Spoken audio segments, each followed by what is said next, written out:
All right. Excuse me. All right. We're back. College football season is officially on. Canes go out, dominant performance against the Florida Gators, right? So I know I'm late. Work schedule different. The youngster is in a different phase right now. So it's really it was a time just about 3 or 4 weeks ago I could literally lay the youngster down. The youngster would just like like it would be melatonin or something on whatever surface I laid the youngster down on, and instantly the youngster is asleep. That's not the case anymore. So the youngster, she wants to see what dad is doing. She sees the ring light, so she wants to grab the ring light. She wants to see what dad is talking into. So yeah, just bear with me. You know what I mean? Like I said, I know I am late. It is Thursday, right? We literally played last Saturday. It is Thursday, right? But just bear with me, right? And then another thing, I appreciate everybody that's been rocking out with me. If you don't know, this particular season, obviously I'm gonna be bringing Hurricane content. But if you're not one of the Hurricane fans that just wants to listen to Miami commentary, please check out the commentary I'm doing because I'm following Syracuse this year and I'm following Michigan State, right? So two odd teams, you know what I mean? But to me, I think it's interesting to follow, teams that may not be the ones that people are pegging to just be world beaters, at least from my vantage point, because I kind of get to see, you know, get to watch other games, right? So I kind of get a better feel of kind of what's going on in college football in terms of just how the transfer portal is kind of impacting a lot of these particular games. But anyway, so like I said, so if you're not just solely on the Hurricane stuff, we're gonna be doing Michigan State. We're going to be doing Syracuse this season as well. And obviously, Syracuse is an opponent that we'll be playing at the end of the year. So I think that'll be interesting as well to kind of see how they, go through the season. And obviously, Michigan State, like it's gonna be a struggle for them. But anyway, we're here to talk about the Canes. The Canes put the nation on notice last Saturday. Unfortunately, I was at work, so I'm sneaking to watch the game. I was able to watch it in its complete entirety. The great thing about it on my commute to work, the vast majority of the commute was during halftime, so I wasn't because on my commute to work, it's like a dead zone for like at least 6 or 7 miles. You know what I mean? So luckily it was during halftime. So once I made it to work, the way my rotation is, I'm just chilling out. You know what I mean? So I'm checking it out. I wasn't able to watch it necessarily on my mobile stream that I have for the service provider I had, but the Coach Hayes locker room was so clutch, right? So I was able to watch the whole game there, able to converse with some of the other fans, that were in there, and the general consensus were, hey, we're excited. You know what I mean? And I think one of the things, and I think is at least to me, right? Again, this could be solely my opinion. I think one of the things right now, and I want to preface this by saying there was a great performance by the team. So I'm not taking anything away from that. There was a great performance by the team. Kudos to Coach Cristobal. Like I said, we're critical of him when we feel like he needs to be critical. But again, at the same time, we are also cognizant enough to say, you know what, that was a great job, right? The team looked prepared. Um, the offense looked explosive. The defense looked very, very aggressive, which is obviously, what we had been anticipating, what the media had said, right? So at least from the first game, media would kind of let y'all off the hook, right? Because y'all have been, for the past couple of years, y'all have been, propagating a lot. So it's finally good to see, like, looks like, hey, look, y'all got one, right? But again, we got a full season ahead. But I wanted to preface that by saying that because I think some people also are just looking at how last year ended, right? And how badly it was. And so now this first game, and again, like I said, I preface by saying I think some people are saying or putting this game into a completely different stratosphere, right? And like, oh, I even saw Josh Pate, was like, oh man, the Canes haven't looked this, and I'm paraphrasing, haven't looked this locked in at least 2 decades. And I'm like, bro, the Texas A&M performance was just as convincing, right? Now, obviously, we want to, you know, kill. I don't know if I can say that. We want to unalive any memories of last year's team, right? But obviously, again, the enthusiasm, the execution, all that stuff against Texas A&M last year was just as good as this, right? In many aspects, right? Um, so I'm not, obviously the look of the team, you know, game one, it does look different. I will say that. But I'm not going to say that this performance is something that we have not seen before because again, I don't want to completely overlook the aspect of we thoroughly dominated the Texas A&M team, right? And I don't want to say Florida's a bad team because I see some people saying that, right? Oh, Florida's a bad team. I'm not going to say that. The reason I'm not going to say this is because I look at it like this. Enough games have not been played, right? But I will say this, though. This is what I will say. Florida does have a lot of characteristics of a bad team, right? So, but I'm not gonna say they're a bad team, right? Now, obviously, they got a tough schedule, so we'll kind of see how that goes. And to be honest, for our validity, we need Florida to actually to bounce back from this and look a little bit better, right? I saw a report they're going to be making some shakeups to the offensive line. I see that DJ Lagway is going to start next week. I don't know what happened to Graham Mertz. I guess it was a concussion or something like that. It was a freak play, right? But they do have characteristics of a bad team, right? Um, Two rough in the passer calls. Obviously, I'm looking at it. I'm sitting here thinking like, man, that's dumb. Like the ball is gone. Both instances they had time to let up. One particular instance literally gave us renewed life, right? Which incidentally both penalties were bad, but I believe the first one, I think that was on a third down and we may have been able to kick a field goal or whatever the situation was, or we no, yeah, I think we were either in field goal position or we were gonna punt the ball. But I think maybe we was in field goal position. Somebody in the comments let me know because I can't necessarily remember.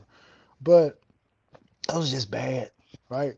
And kudos to Cam Ward, kudos to Shannon Dawson, kudos to the entire offense for making them pay for every single mistake that they made.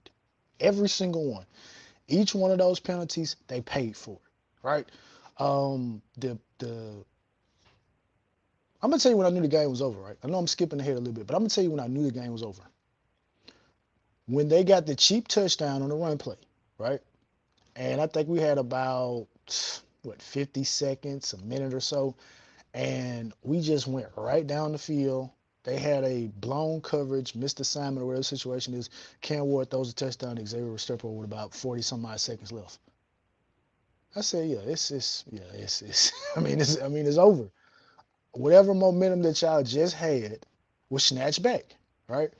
And the great play that Cam Ward made where he spins out of the pocket, runs to his left, squares his shoulders, throws an absolute laser to Jacoby George in the back of the end zone, right? Kudos to Jacoby George for catching that.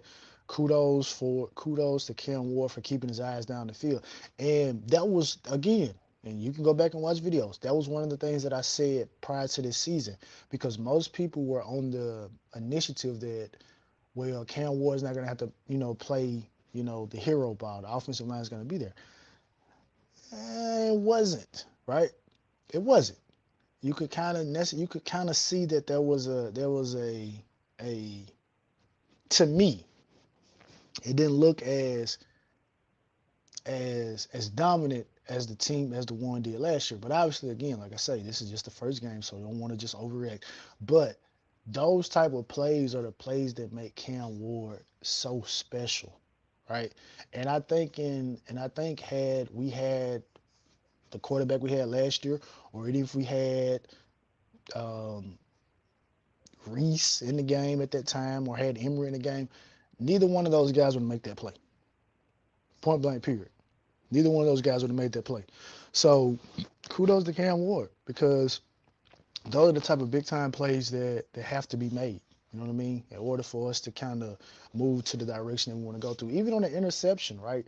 Um, that's just a play. That type of style is something that he's just gonna do, right? I don't. There's no way you can just be able to just fully coach that out of him because again, like I said, every snap is not going to be clean pockets, right?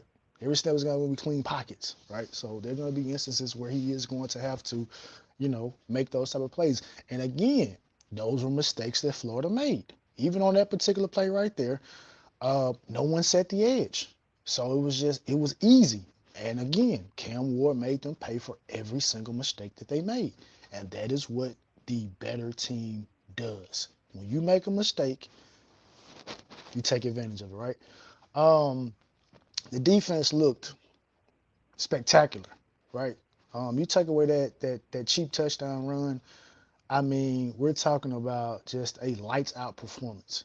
Now, obviously, DJ Lagway came in the game, led a drive down the field. But again, the game is the game. It's game set match. I mean, at one point we were up 28 points. Like it was a 4 possession game. You know what I mean? So like the score was not even it wasn't even indicative of like the score made the game seem closer than what it was. Even though we're talking about at one point this is a 4 possession game. You know what I mean? Um, so that's just what it is, right? I was happy to see Jaden Harris, right? For those who don't know, Jaden Harris is one of my favorite players on the entire team, right? Probably still is probably the second fastest player on the team. I remember before, I don't know if it was this summer or maybe it was last summer where they leaked the times and the mile power for guys, and Jaden Harris was right at the top. And I even did a video speaking about how the defense, just from a player perspective, was much faster than the offense was. Now that balance of power has kind of probably evened out a little bit, but the thing of it is, a lot of people talk about, hey, gotta get Chris Johnson on the field because of his speed. But I look at it on the other side, like, hey, look, Jaden Harris is the second fastest player on the team. What does that mean if this guy is coached and is able to play the correct way, not taking bad angles? We're talking about a guy that is an absolute rocket on the defense that is able to clean up any type of mistakes and all that stuff like that. All these runs that guys run off and leave us and stuff like that. If he's on the field, he has the speed to track them down. Obviously, a lot of people were, last year when Brashard Smith broke and Nate Wiggins tracked him down. And I had an argument with a Canes fan because they were talking about, Brashard ain't as fast as we think he is. No, Nate Wiggins just was just like that. You know what I mean? Like he was just like that. With the leg injury or whatever, man still ran a 4.28. So like, and that was with somewhat hampered. So we're talking about a top 1% athlete in Nate Wiggins in terms of speed running down to Brashard Smith, who against any other team scores that, right? And so I think Jaden Harris, is that type of speed, right? So it was great to see him on the field. Mish Powell made a huge interception. You know what I mean? A huge interception. I literally thought for a second, as soon as he caught the ball and I seen him kind of running down the sideline, I said, man, like he got a lot of space. Instantly, bro, my mind went back to 2017 Notre Dame. And I said, bro, this is about to be a pick six, like a 90-some yarder. But he got tackled, whatever. But it was still a huge play. You know what I mean? It was just a huge play. Um, I know some people made mention about seeing Jordan Lyle in the game, right? Now, obviously, Jordan Lyle was a summer arrival. And if we go back to the spring game, kind of looking at the running back rotation, obviously Damien Martinez wasn't there. Mark Fletcher wasn't a participant. A.J. Allen was a participant. So we really saw Elijah Lofton and Chris Johnson kind of get the first carries in the spring, and then we saw Hellcat come in. But for Jordan Lyle to come in the summer and automatically command third team reps, that says a lot about him, right? That says a lot about the work that he's putting in, right? So again, and I'm at the point now, and I almost tweeted this on Twitter, but I said, I'm gonna save it for when I do my breakdown. I'm at the point now, bro, where it's like if I have players that I favor, that I like, you know what I mean, and if they, happen to start, hey, that's that's a bonus for me. You know what I mean? But at this particular point, it's like whoever's on the field is on the field, right? I saw somebody reported that they had spoke with somebody close to the Canes connection and was like, hey, we're operating with about 15 million in NIL, and my rebuttal is I don't care whatever it costs to win a natty, right? You know what I mean? Whatever it costs to win a natty, because we're going all in, right? And I still see some people, even in all of this, still trying to drive that particular wedge because now it's like, okay, well, man, Mario's been vindicated now. Like, look, y'all talked all that crap about Mario, and look at it. We told y'all to be patient. Yeah, y'all did say be patient, but y'all also said be patient for 5 years. So let's not overlook that. Let's not try to change talking points, because our stance has always been you have more resources than all of your predecessors, literally probably combined. Full administration buy-in. So I don't want to hear anything about no 5 years. Whether you gotta get it through high school recruiting or whether you gotta go over here like with the Kansas connection, you gotta buy a team and put it together, get on the field, do it. So again, kudos to Coach Cristobal, kudos to the staff for making it happen.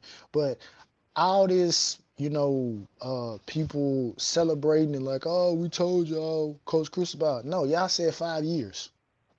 That's what y'all said. Y'all said 5 years. None of y'all said three. None of y'all said two. None of y'all said one. So I'm not going to sit back and let y'all grandstand as if some type of prophecy that y'all had has finally come true, because that's not what y'all said. Y'all were on the whole 5 year. Y'all were on the whole, okay, 2026 is the year. That was what y'all said. So now y'all want to change things after one game. And guess what? I'm not going to let you do it. South Coast Kane not gonna let you do it. Cuban Kane not gonna let you do it. Ike in Israel not gonna let you do it. My dog Big Groove not gonna let you do it. You know what I'm saying? So at this particular point, there's no need to try to drive a further wedge into anything. We're all excited that we got the win, dominant, right? Did what we were supposed to do against an inferior team. That's what we did. But don't try to, again, all this grandstanding and beads popping and pom-poms out. No, because y'all said 5 years. That's what y'all said. And we stayed on 10 and said straight up, look, um, all these resources that you got, all this NIL money that you got, no, we thinking about what Nick Saban, Urban Meyer, guys like that y'all compared him to, you know what I'm saying, in terms of all of this. Like, again, and I got to the point, and shout out to my dog King Reason. I told him straight up, I don't want to compare him to nobody else. Let me compare him to him. Right? And what does that mean? First year at Oregon, your first year as a head coach, because some people still try to get that off. Oh, well, he took a 4-win program. No. Y'all want to put extra wax on it, baby. Y'all want to put the extra on it. No, ain't no extra. He took over a 7-win team. Let's get it straight. Let's be for real. You took over a 7-win team. Your first year, 9-4. Second year, 12-2. So again, we're comparing him to him. Comparing him to him. Obviously, his third year was the COVID, and then so we'll scratch that. His fourth year, 10 wins. So technically speaking, comparing him to him, he has underachieved compared to his own resume based on what he did at the University of Oregon, right? But anyway, we're not talking about that, bro. It is great times. It is jubilant times right now. Took care of business, but again, I still say that the schedule is not as easy as people are saying it is, right? We still gonna have to remain locked in, right? Because one thing about it, this was a rivalry game, and we understand that in rivalry games, usually, great performances do happen in rivalry games, especially when you have guys that understand the rivalry, right? So now we're moving on to fam. Um, Probably one of the better SWAC teams. And one of the things that I said about this, right, is FAM, especially as one of those smaller teams, they have benefited from the transfer portal because you have a lot of guys that played at the P5 level or P4 now level now, and they've transferred down to FAM. So FAM has a nice, little nice team, right? Now, obviously, again, it shouldn't be a match to what we have, but at the same time, it's one of those things where it's like this is not Bethune. This is not um, you know, some of those other maybe lower tier teams. Like this is the team that legitimately has some talent on it, and and as Gio said, the best team in Tallahassee, which they are. They probably could beat Florida State right now. No BS. They probably could beat Florida State right now, right?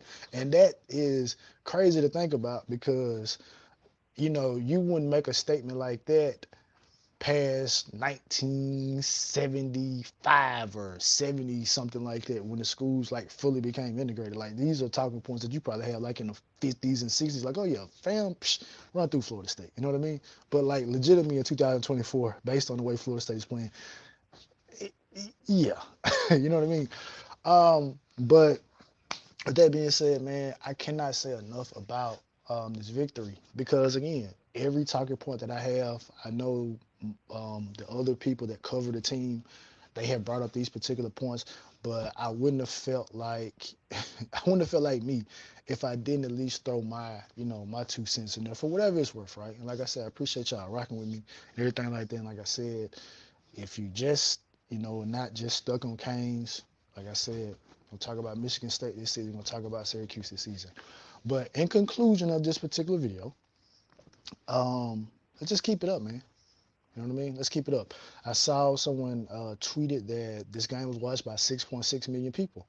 And, now you got the media pundits talking about, oh, what made his Miami back. You have some fans that's like, see, they do this every time. It's like, no, no. Shout out to my dog Hayes again. Shout out to Hayes. Shout out to Hayes.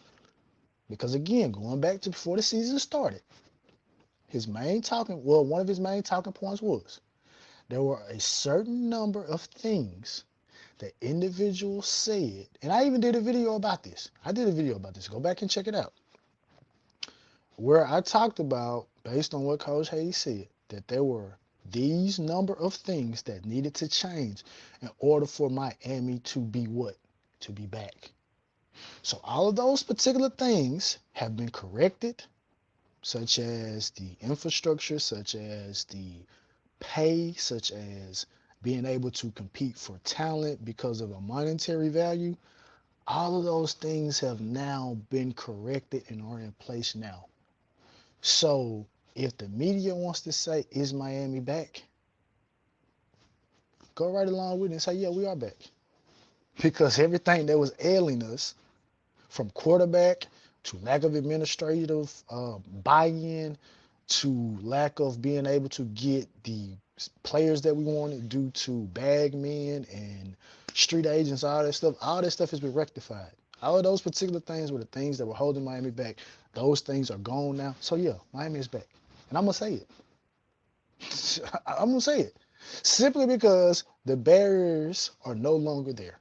The hurdles that we had that were so hard to clear, now you treat them like speed bumps. You just step right over them, right? So again, it's up to the players on the field to uphold that because they have none of the off the field issues because we understand that championships and games are won in the off season, right? I believe they made mention of this during the commentary that Coach Cristobal said games are won Monday and then Monday practice, Tuesday practice, and Wednesday practice, right? Those are when games are won, and obviously the off-season workouts and things like that, right? So that's what it is. And the last thing I'll say, obviously, um, we were balanced. I believe I looked at it: 34 passes, 34, 35 passes, 36 runs, and the run game wasn't as excuse me, it wasn't as explosive. I'm sure as most people thought it was going to be. But again, like I said, we're working with some new pieces. So Hopefully, throughout the rest of the season, it does kind of get there. But again, like I said, I'm still expecting it to kind of still be a little bit of drop off from what it was last year. But all in all, I mean, you can't ask for a better introduction to the season, especially when you look around college football at some of the other perceived top teams like Oregon, um, like USC, not USC, but LSU. Um, some of the other teams that are perceived to be top, of course, Florida State. You know, and look at their performances and then compare it to what we did. You have to be excited about it, right? And you have to hope that this type of performance continues the rest of the season, right? Because one of the things that you don't want to do is you don't want to peak too fast. You want to peak at the right time. So we don't want to look back 7 or 8 games in the season and say that the peak of Miami season was against the University of Florida. Even though I don't feel that way what it is, because obviously teams improve from week 1 to week 2, right? So with that being said, man, go Canes. It's all about the U, and I'm out. Peace.